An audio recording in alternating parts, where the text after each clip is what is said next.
made. And believe me, in 40 years, I haven't come across a single learned Englishman who had ventured out to explain to me what it means. Not that they don't know. But it's a horrifying thought. You're trying to articulate begotten, not made. I said, explain what it means. It had to be an American. They have the guts, the Americans. An American. When I posed the question, he said, it means sired by God. I said, what? He said, no, I don't mean that. You asked me what it means. I'm only explaining what it means. It means sired by God. But Adam was made from the dust of the ground. So I said, look, there is another Superman in your book, the Bible. In the book of Hebrews, chapter 7, book of Hebrews, that is the name of a book of the Holy Bible. Book of Hebrews, chapter 7, it speaks about Melchizedek, the high priest of Salem. Salam, Islam, the high priest of Salem, to whom Abraham gave tithes, taxes. He paid his zakat to this priest. And Paul tells us that without father, without mother, without beginning, without end, without descent, made like unto the Son of God. No father, no mother, no end, no beginning, no end, and no descent. So I said, tell me now, who can that be except God himself? Only God could have no beginning and no end. Adam had a beginning and he had an end. Jesus had an apparent, he had a beginning in the stable.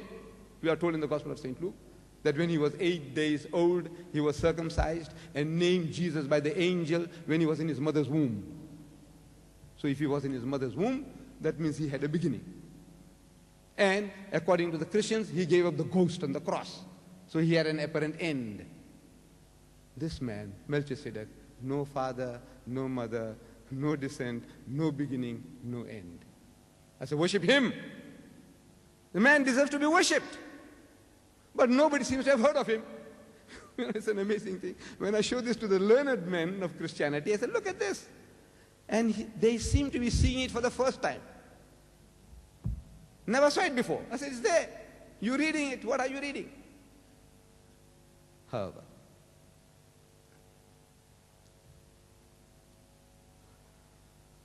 I'm asking the Reverend, so between these two versions, the one, the Quranic version of the birth of Jesus, and the other, the biblical version of the birth of Jesus. I asked him, which would you prefer to give to your daughter?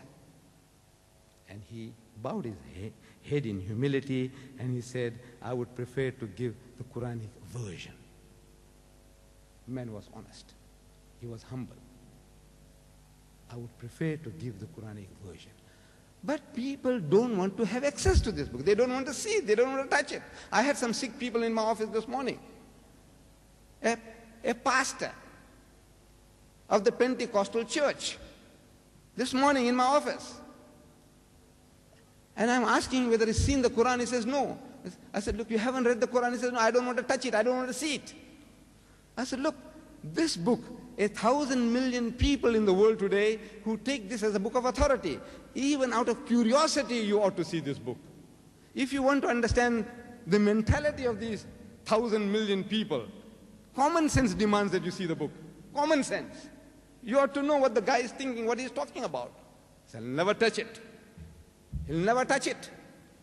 It's a sick people. Sickness beyond remedy.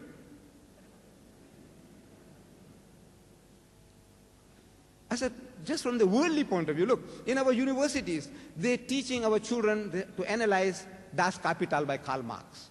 In the country, the book is banned. Das Kapital by Karl Marx is banned. But in our universities, our students have to study it. They want to know how to give battle to that sickness. If we are sick, the Muslims, if you are sick, if you want to understand our sickness, well, here is the book. It will tell you why we are sick, what we are talking, and why we are talking the things that we are talking.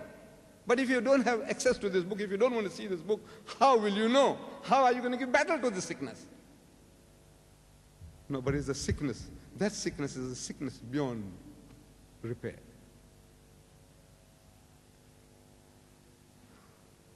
So what makes our main difference? The main difference between the Muslim and the Christian is this divinity of Christ.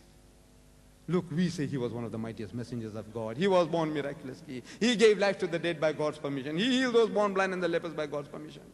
We are going together. The Muslim and the Christian is going together. The parting of the ways is when the Christians say that Jesus Christ is God Almighty who came down to earth as a man. He is God incarnate, God taking human flesh.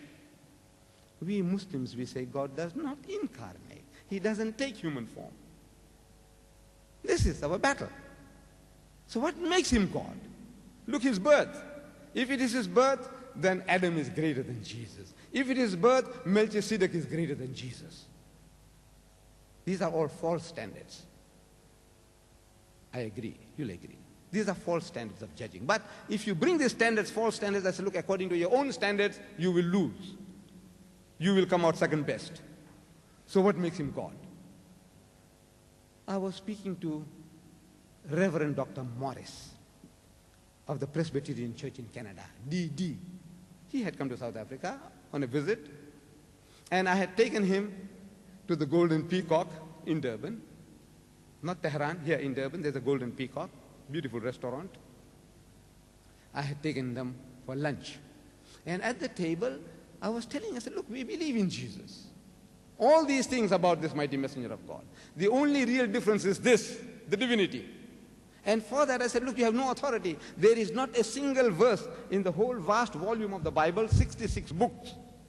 There is not a single verse where you find it unequivocally written, Jesus says, I am God, or where he says, worship me. There isn't.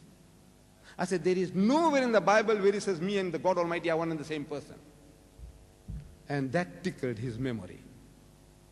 These words of mine tickled his memory. He said, he did. I said, where? Because I said, I am prepared to accept. I know that Jesus will never lie. If he says he is God, I am prepared to accept him as God. If he says worship me, I am prepared to worship him. I don't speak for my brother and nor my sisters. I speak for myself.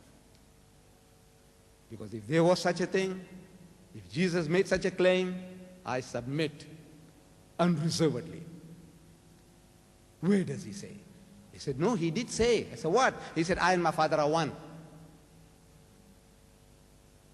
Jesus did say, I and my Father are one. So I'm asking the Reverend Dr. Morris, DD, I said, what is the context? Context. He starts staring at me. The biryani is there.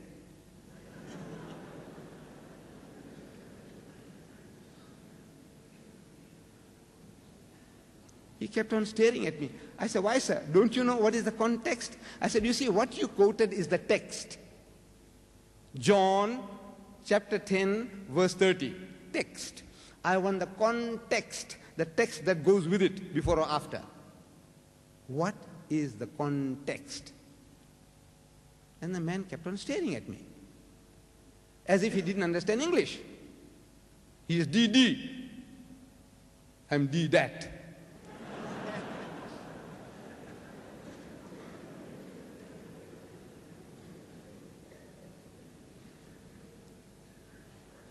So he said, do you know the context? He's asking me. I said, of course I know the context. So what is the context? I said, well, let us start from John, that same chapter 10, verse 23. So we start. Usually, my Christian brethren, as soon as you ask for something, they have a Bible under the arm, they take it out. I said, no, put the Bible away. You know what you are. Look, if you quoted me a verse, surely you know, man, in what sense he made that utterance. Put the Bible down. He didn't have a Bible, nor did I.